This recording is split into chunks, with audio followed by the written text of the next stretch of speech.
नमस्कार. मी डॉक्टर प्राध्यापक प्रदीप ढवळ, उपाध्यक्ष महाराष्ट्र राज्य साहित्य आणि संस्कृती मंडळ मुंबई आणि कार्याध्यक्ष कोकण मराठी साहित्य परिषद रत्नागिरी.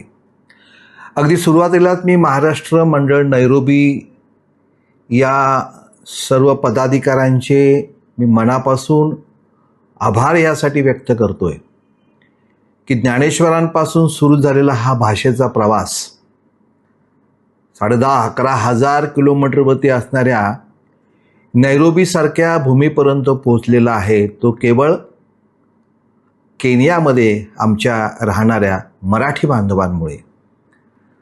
डॉक्टर ज्योती त्रिवेदी, अजय आपटे, समीर मुंशी, संदीप पाटणकर, मकरंद कुलकर्णी, प्रशांत मोहिते, नवनाथ वायकर, अशोक पवार आणि महाराष्ट्र मंडळाचे अनेक पदाधिकारी की जे तुम्ही आमची वाट बघता आहात.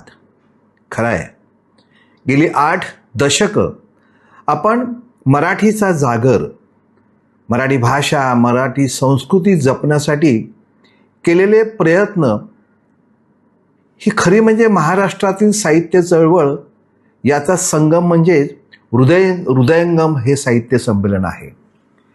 या संमेलनासाठी महाराष्ट्राच्या कानाकोपऱ्यातनं मोठमोठे साहित्यिक येत आहेत आणि 1 मे हा दिवस, हा एक महोत्सव, मराठी भाषेचा महोत्सव आपण सगळे मंडळी साजरा करत आहात. आणि 2 मेला महाराष्ट्र राज्य मराठी भाषा विभाग, कोकण मराठी साहित्य परिषद रत्नागिरी, विभव international cultural education and social forum आणि आपल्या महाराष्ट्र मंडळ नैरोबीच्या सगळ्यांनी एकत्र येऊन हा एक दीपोत्सव, हा मराठीचा जागर आपण खऱ्या अर्थाने साजरा करत आहोत.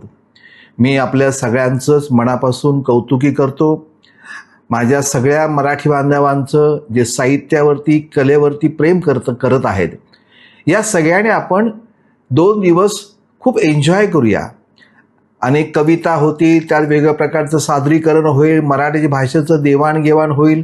एक जीव होऊन आपण हा कार्यक्रम उत्तम पार पडूया अशी मी अपेक्षा व्यक्त करतो.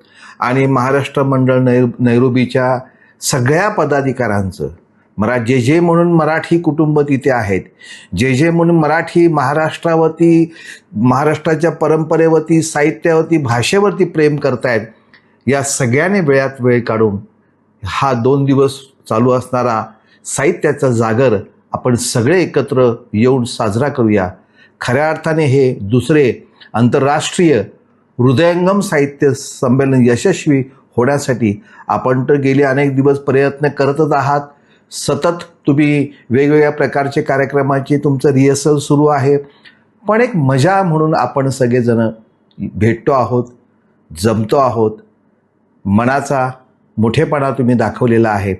मी तुम्हा सगळ्यांचं पुन्हा एकदा महाराष्ट्र राज्य साहित्य आणि संस्कृती मंडळाच्या वतीने मनापासून आभार व्यक्त करतो आणि भेटूया. येतो आहोत आम्ही आपल्यापर्यंत. नमस्कार.